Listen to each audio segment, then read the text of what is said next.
அம்மா ஸ்டூல் ஒன்றை இழுத்து போட்டுக்கொண்டு அதன் மேல் ஏறி நின்று எதையோ பரனில் தேடிக்கொண்டிருந்தாள். நான் இதையெல்லாம் கவனிக்காதது போல படத்தில் கவனம் செலுத்தி கொண்டிருந்தேன். கடந்த ஒரு வாரமாய் இந்த வீட்டில் இதுதான் நடந்து கொண்டிருக்கிறது. அப்பா எழுதிய துண்டு காகிதங்கள், பேப்பர்கள் எல்லாவற்றையும் அம்மா கவனமாக சேகரித்து கட்டுக்கட்டாக பரன் மேல் குவித்து வைத்து கொண்டிருந்தாள். அதில்தான் எதையோ ஒன்று இப்போ தேடிக்கொண்டிருக்கிறாள் என்பது மட்டும் நன்றாகவே புரிந்தது.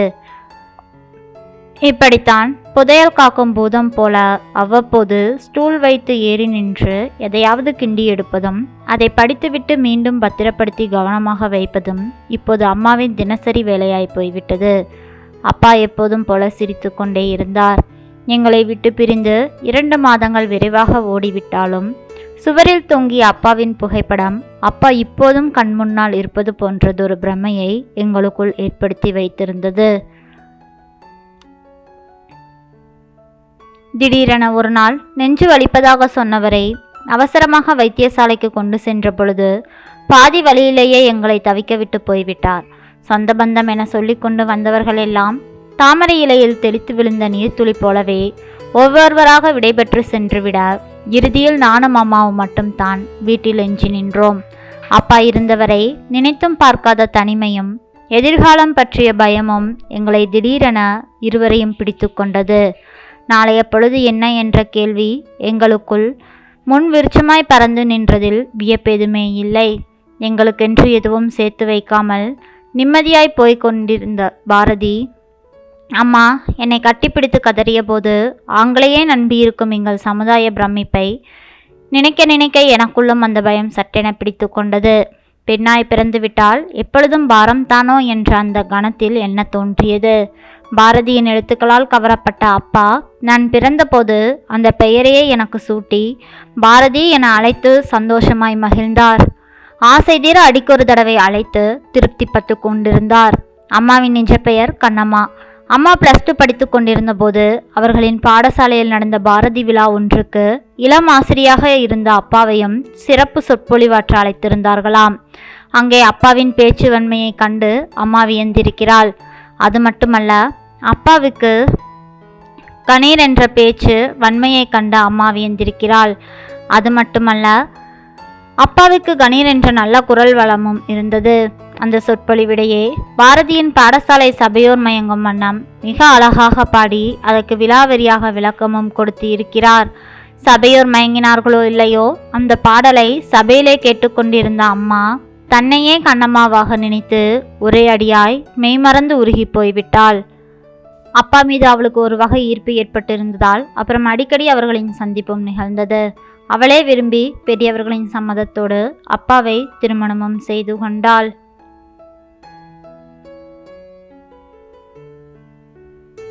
உதடு மெல்ல விரியும் துன் சிரிப்பு, பட்டென்று கவர்ந்திழுக்கும் அந்த காந்த கண்கள், கணீர் என்ற குரல், இவையெல்லாம் அப்பாவின் +பாயிண்டாக இருந்ததால் அவையெல்லாம் ஒட்டுமொத்தமாக அம்மாவை கவர்ந்து இழுத்ததில் ஆச்சரியம் ஒன்றுமில்லைதான். கற்பனை வேறு யதார்த்தம் வேறு என்பதை காலப்போக்கில் அம்மா புரிந்து கொண்டாள். குடும்ப பொருளாதார நிலையை கவனிக்காமல் கற்பனையில் வாழ்வது, சிந்திப்பது, எழுதுவது, சொற்பொழிவாற்றப் போவது, பொது சேவை என இப்படியே அவரது வாழ்க்கை வாத்தியார் தொழிலில் இருந்து வரும் சொற்ப சம்பளத்தில் நம்பி தினமும் ஓடிக்கொண்டிருந்தது. அம்மாவுக்கு என்னை எப்படி கரை சேர்ப்பது என்ற பயம். அதனாலே தினமும் அப்பாவை திட்டி தீர்த்து கொண்டே இருந்தாள். அப்பாவுக்கு ரோஷம் வருமோ என்னவோ தெரியாது, ஆனால் அதற்கு பதிலாக கோபம் மட்டுமே வரும். அம்மா திட்டத் தொடங்கியதும் அப்பா கதவை அடித்து சாத்திவிட்டு உள்ளே இருந்து கோபம் தீருவரை ஏதாவது எழுதி கொண்டே இருப்பார். அப்புறம் அம்மா உள்ளே போய் சாப்பிட வரும்படி சமாதானப்படுத்துவாள்.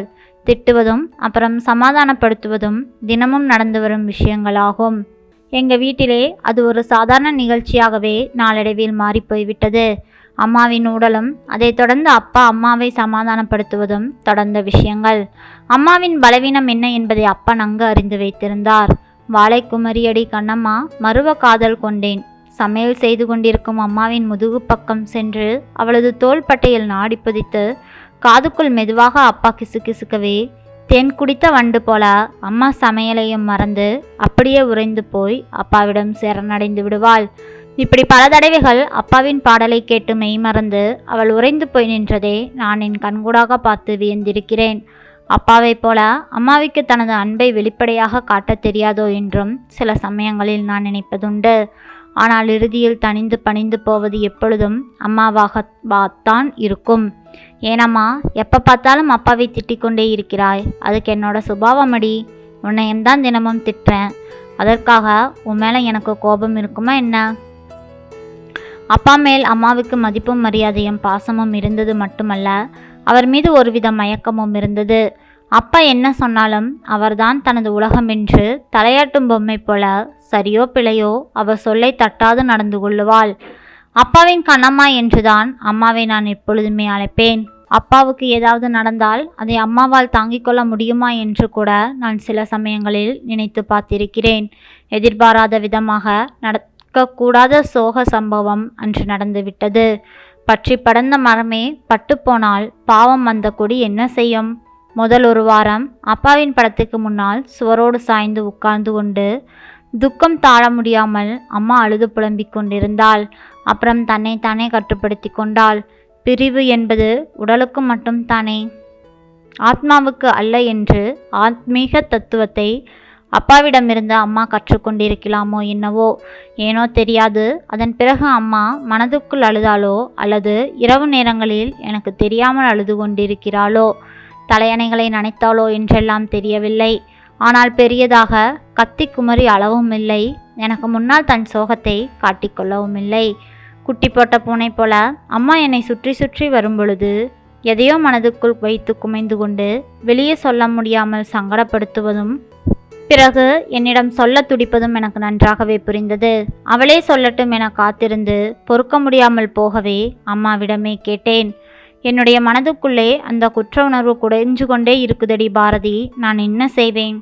ஏனம்மா, எப்படி ஃபீல் பண்ணும் அளவுக்கு என்ன பெரிதாய் தப்பு செய்துட்டாய்? என்னவென்று என்னிடமாவது சொல்லேன். அதை எப்படி நான் உன்கிட்ட சொல்கிறது? எனக்கு தயக்கமாக இருக்குதே. பரவாயில்ல, வேறு யாருக்கிட்ட சொல்ல முடியும்? என்கிட்ட தானே. சொன்னால் உனக்கும் கொஞ்சம் மனசுக்கு ஆறுதலாக இருக்குமேம்மா. அம்மா கொஞ்ச நேரம் தயங்கினாள். எப்படி தொடங்குவது என்றோ அல்லது தனது அந்தரங்கத்தை மகளுடன் எப்படி பகிர்ந்து கொள்வது என்ற தயக்கமோ தெரியவில்லை. அன்று அப்பா எங்களை விட்டு பிரிவதற்கு முதல் நாள் இரவு நான் ஒரு தப்பு பண்ணிட்டேன். தப்பா? என்னம்மா சொல்கிறீங்க? ஆமாடி, படுக்கையில் என்னை அவர் ஆசையோடு அணைக்க வந்தார். நான் கொஞ்சம் பிகு பண்ணிவிட்டேன். வயசு பெண்ணை வைத்துக்கொண்டு இப்போ இதெல்லாம் தேவையா என நான் வீம்போடு விலகி போய்விட்டேன். அவருக்கு பெருத்த ஏமாற்றமாய் போய்விட்டது. அதன் பிறகு அவர் மறுபக்கம் திரும்பி படுத்து விட்டார். என் கூட அன்னைக்கு இரவு முழுக்க எந்த பேச்சுமே பேசவும் இல்லை. ஊடல் தானே, சரியாக போய்விடும் என நினைச்சு நானும் பேசாமல் இருந்துட்டேன்.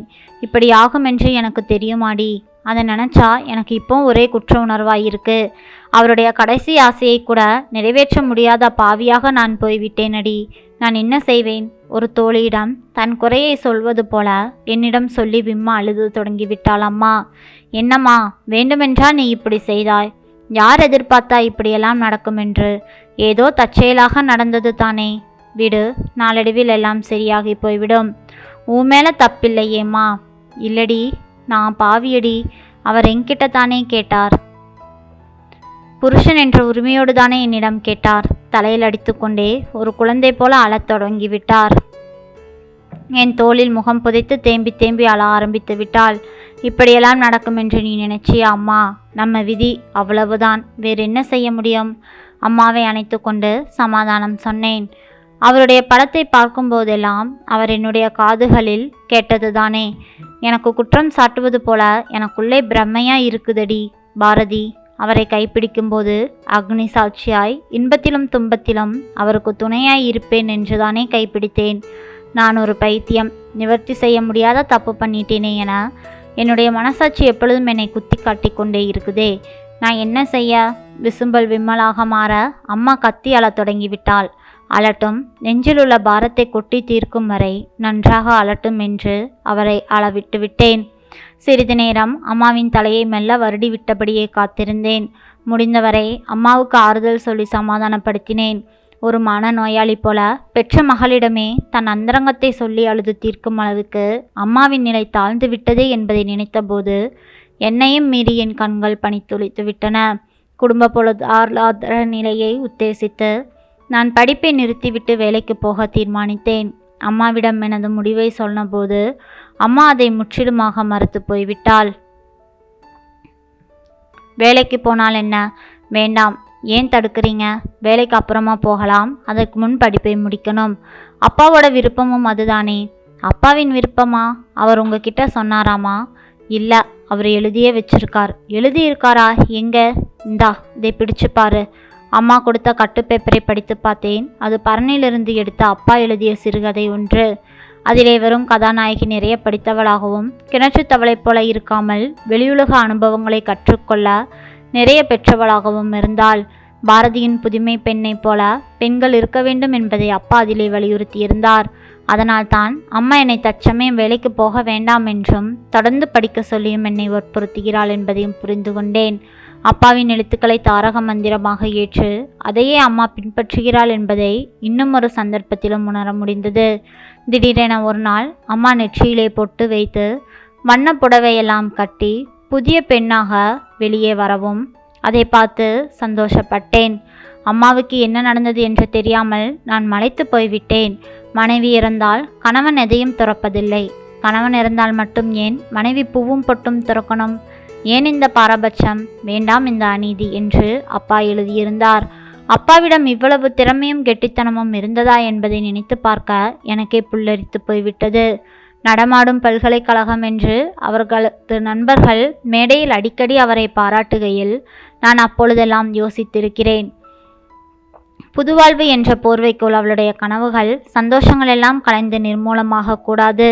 புகழ்ந்ததன் அர்த்தம் இப்பொழுதுதான் எனக்கு புரிந்தது. அம்மா, இது ஊருக்கு உபதேசமாக இருக்கலாம், ஆனால் உனக்கு மட்டும் இந்த உபதேசம் வேண்டாம்.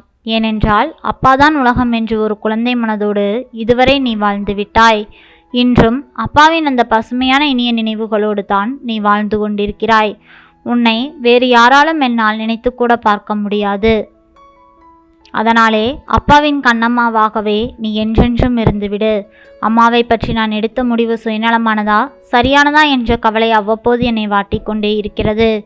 ஏன் அந்த முடிவை எடுத்தேன் என்று எனக்கே ஆச்சரியமாகவும் இருக்கிறது. எனக்கு மட்டுமே அவள் தாயாக இருக்க வேண்டும் என்ற எண்ணம் ஒருவேளை என் அடிமனதில் இருந்ததோ தெரியவில்லை. பாரதி கண்ட புதுமை பெண்ணாக என் அப்பாவின் கண்ணம்மாவாக என்னுடனே அம்மா இருந்து விடட்டுமே. நண்பர்களே, இந்த கதை பிடிச்சிருந்ததுன்னா மறக்காமல் லைக் பண்ணுங்கள், நம்ம சேனலை சப்ஸ்கிரைப் பண்ணி சப்போர்ட் பண்ணுங்கள். நாளை வேறொரு கதையில் சந்திக்கலாம். நன்றி.